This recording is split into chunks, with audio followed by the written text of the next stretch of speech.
Please subscribe to Facetv Africa and turn the notification on. Facetv Africa, subscribe, hete.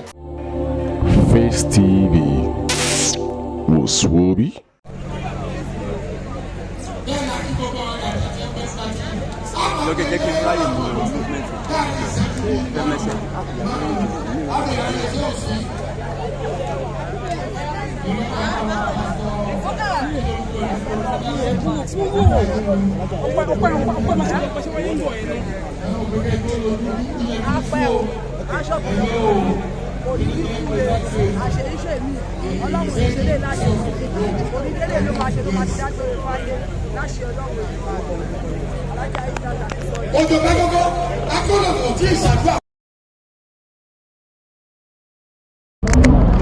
Alájà má bínú.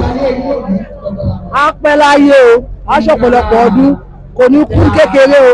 Eléyìí kọ́ ló máa ṣe tó máa fi dágbére fáyé o. Òkè bí ọlá máa lọ o.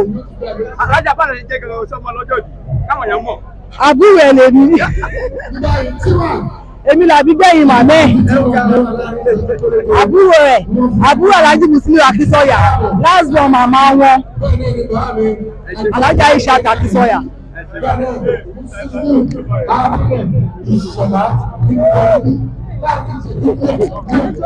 Alájà, ẹ̀jẹ̀ bá wà sàdá ọmọ lọ́jọ́ ìbí.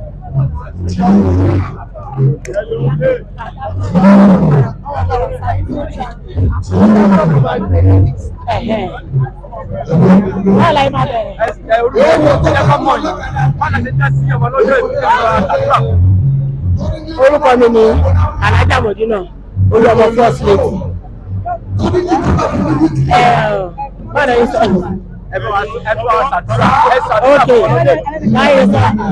Òkè dáàdì wa ló ṣẹjọ́ ìbílẹ̀. Inú wa dùn lẹ́nu. Adúpẹ́ fọ́lọ́run. Nǹkan kò ṣẹlẹ̀ sí wa. Àárín wàhálà. Ọlọ́run ṣe lè dúpẹ́ o. Ọjọ́ ìbí tó wá ṣe lé kò níbi ṣàṣemọ́ lágbára ọ̀la.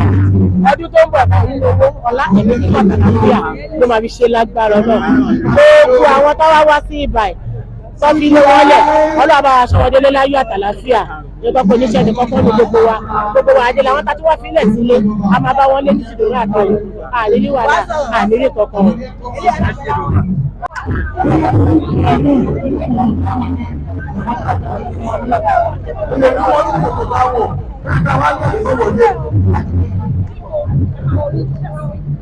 Bàbá táwọn alákọ̀ọ́ni ni o, lálùú ni o. Alájà ẹ bá wà ṣàdúrà. Alájà ẹ bá wà ṣàdúrà. Sàrámà àdìgbò náà tó ti dé o. Ó yí wọ́n lọ́wọ́ kí àgbẹ̀já sí bẹ́ẹ̀ ló. Ẹ pàdé àgbàpọ̀ lórí.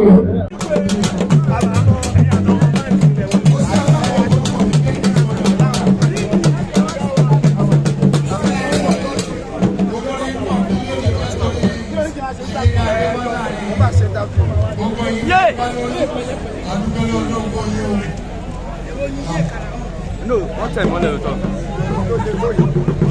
Àwọn ọmọ káàkiri máa ń tẹ̀lé ẹ̀wọ̀n. Orí Buhari kò dé kí kámẹ́rà pọ̀. Síkí àwọn olùbáàkì wa, òòrà àwọn bá mi wà ní bíbí.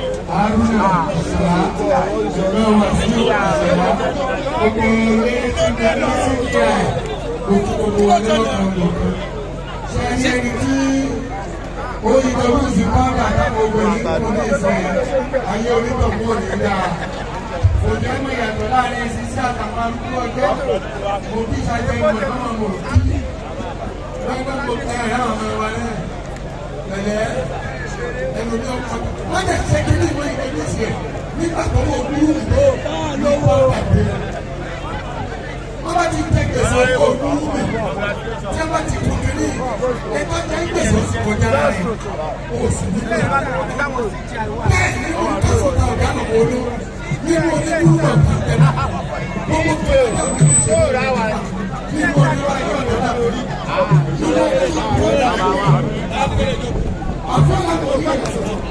Bí wọ́n lọ sí ìjọba tó ní ìkíyà. Ṣé wọn ẹ̀rí mi?